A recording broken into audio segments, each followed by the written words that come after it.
Okay, folks, continuing on the Unit 4 Day 6 lesson on finding derivatives from first principles, we have another example here. So we want to find the derivative of this function, f at x equals root x, from first principles. This would only be valid, of course, for x greater than or equal to 0, because that would be the restriction on the function. So whatever your restrictions on the domain of the function would be, those would have to also be restrictions on the domain of the derivative. So obviously we can't find the slope of a tangent for a point that doesn't exist on the function. So we know, in general, the derivative of a function, f prime at x, is the limit as h approaches 0 of that difference quotient. So f at x plus h minus f at x all over h.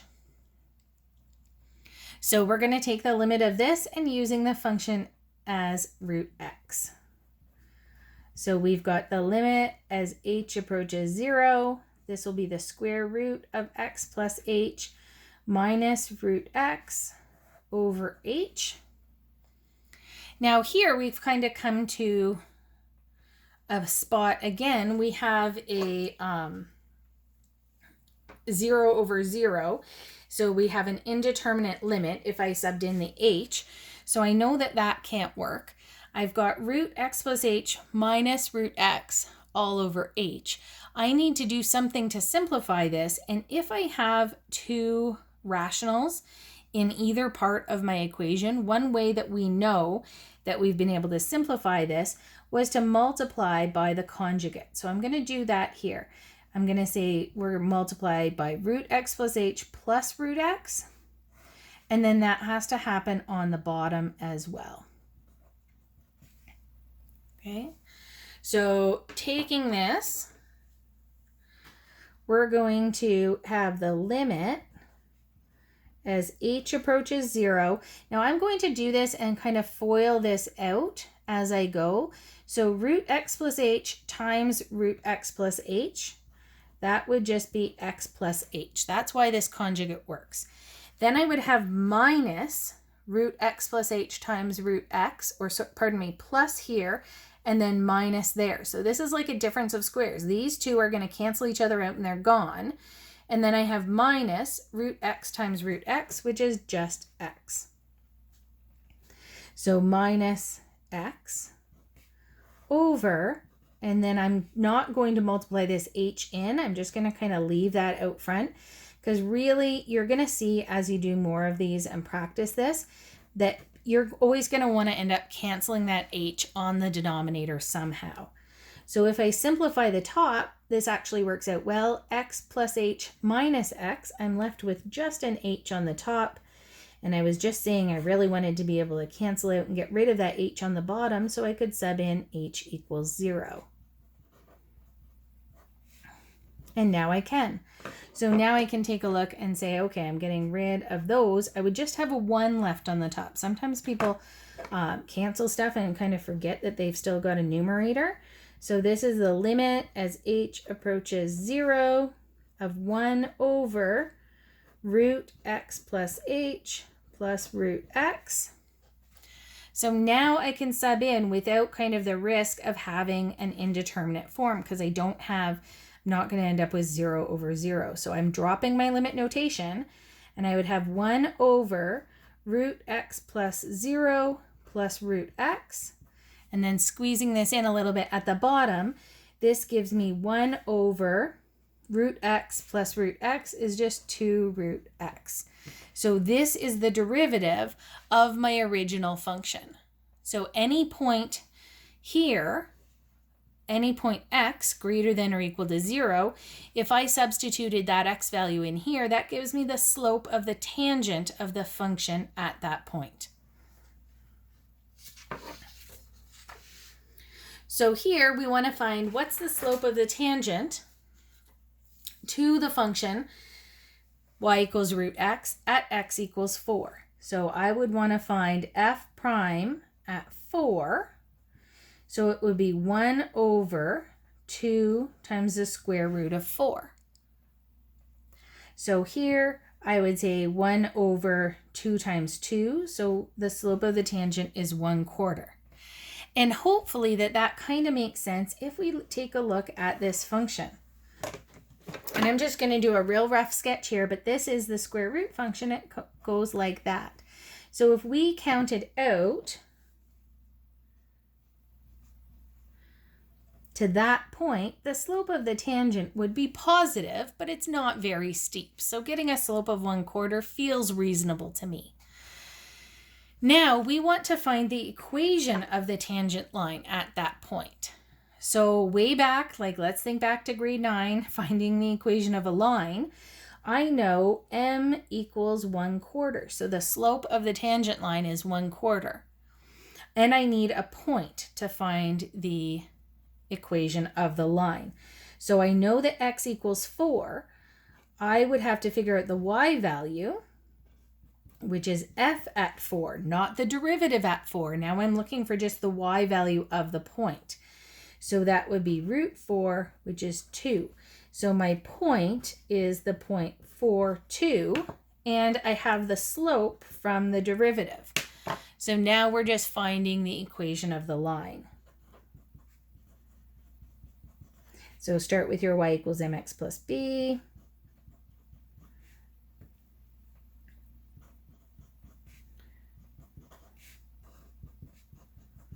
So b would equal 1. So the tangent is y equals 1/4 x plus 1. And that's the equation of your tangent line.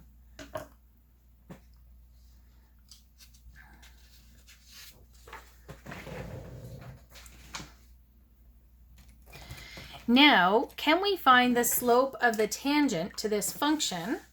This is still for the y equals root x. We had f at x equals square root of x, and f prime at x, the derivative, or the slope of the tangent, is 1 over 2 root x. So I'm, again, just going to kind of sketch this out and think about what's happening at that point.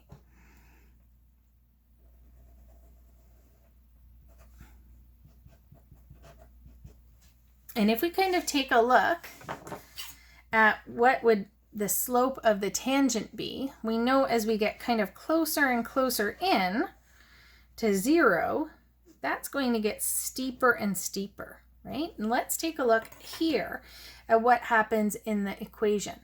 Can I put in x equals 0 here? And I can't. I would get 1 over 0. So f prime at 0 is undefined. So I'm not able to calculate a slope there because really that's an endpoint of the function. And that's an important thing to kind of consider, that we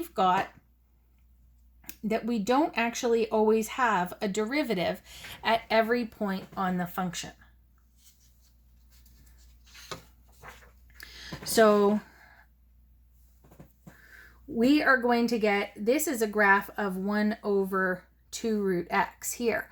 It's going to be positive always for x greater than 0, but it's going to get steeper and steeper. So we can't have, there's an asymptote at x equals 0. We can't find the derivative where x equals 0. So that because the denominator is 0, the tangent is approaching a vertical line, and the slope is undefined. So we don't have a derivative. That means another way of saying that is that the function is not differentiable. We can't find the slope of the tangent, or the derivative does not exist. These all mean the same thing. So different cases, there are a few different cases where derivatives don't exist. So if this was your function here, and this is what's called a cusp, where there's kind of a pointy part on a function. Remember, the derivative is like the slope of the tangent. So this point here, we can't calculate a slope there because it's positive over here on this side and it's negative here, but we don't really know what the tangent's doing there. Okay, Another case where the derivative doesn't exist would be where there's a vertical tangent. So that's kind of what happens in the case that we just did. The slope is approaching an infinite value. So you can't find the value of the tangent there because it's vertical. You can't find the slope of the tangent. Also, if a function is discontinuous, you can't take the derivative there. So different cases of stuff happening in a function, your function may be defined at that point, but you might not be able to find the value of the slope of the tangent. And we're going to talk more about differentiability later in the unit. Here's another example though. We can take a look at how to find the derivative of this function, f at x equals x plus 2 over x plus 1, again from first principles. So I'm going to start with the definition. So f prime at x is the limit as h approaches 0 of f at x plus h minus f at x over h. And this one's going to get a little bit messy because we're going to have fractions in fractions, and that's all right. So we've got the limit as h approaches 0. I'm just going to sub an x plus h into each of these. So I have x plus h plus 2 over x plus h plus 1 minus x plus 2 over x plus 1, this whole thing all over h. Okay, I'm going to simplify up here by getting a common denominator, and it is going to get a little bit messy.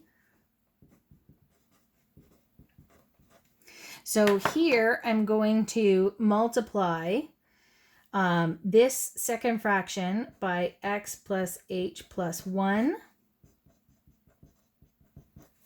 And here I'm multiplying by x plus 1 over x plus 1. So sorry, it's kind of squished in there. I maybe should have left some more space. So now I have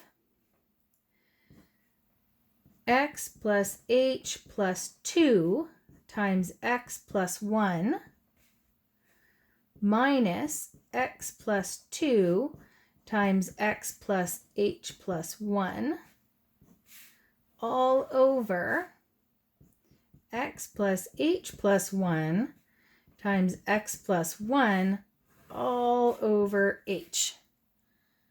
And it does get big, and it does get messy.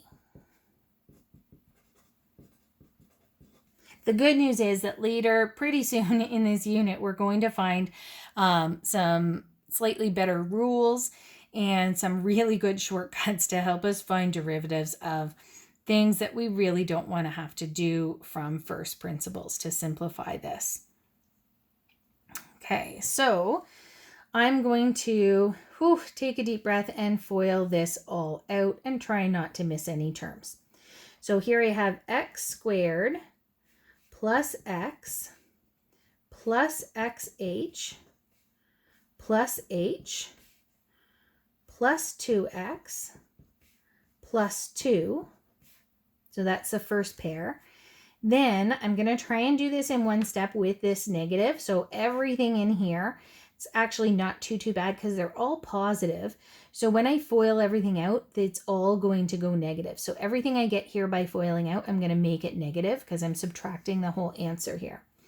So then I've got x times x is x squared, but I'll put minus x squared minus xh minus x, and then minus 2x minus 2h minus 2.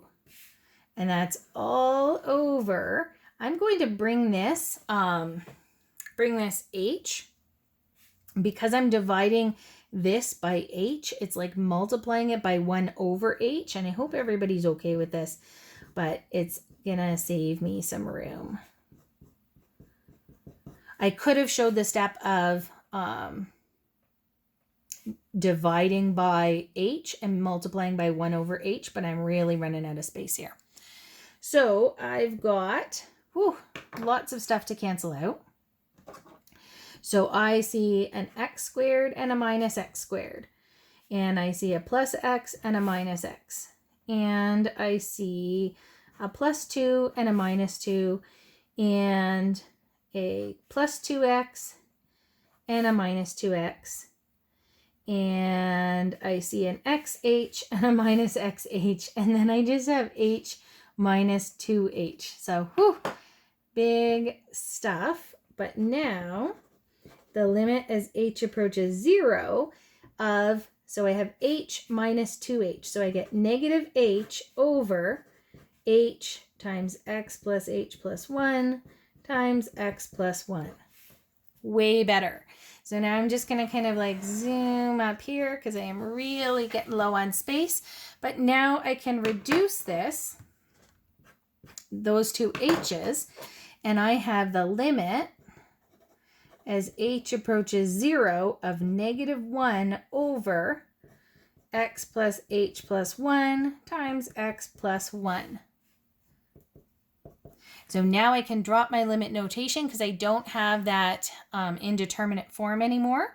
So I get -1 over X plus 0 plus 1 times X plus 1, or just -1 over X plus 1 squared.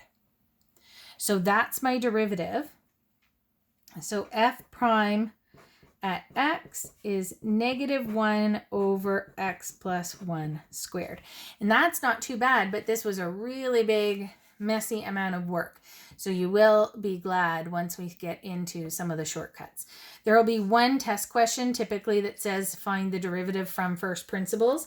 So you will have to do this kind of like long way once, but then we're going to start using some shortcuts and derivative rules. So now it says we're just going to kind of do, apply this one derivative. So we had, just to rewrite the equations, we had f at x was x plus 2 over x plus 1. And the derivative, f prime at x, was -1 over x plus 1 squared. So we want to find the slope of the tangent at x equals 0. If we're talking about slope of the tangent, that's using the derivative. What we really want to calculate is f prime at 0. So that would be -1 over 0 plus 1 squared, which would be -1 over 1 squared, or just -1. And then if we want to find the equation of the tangent line, I know that that slope of the tangent line, I'm going to use that as my m, but I have to find my y value. So the y value is going to be f at 0, going back to the actual function, not the derivative this time. So the y value at x equals 0 is 0 plus 2 over 0 plus 1, which is 2. So my point is 0, 2, and my slope is -1. So now we're just finding the equation of a line through this point with this slope. And actually, that's the y-intercept. I don't have to do all of the work of, like, not that it's that much work, of substituting in x and y and m and solving for b, because I can notice, hey, that's a y-intercept.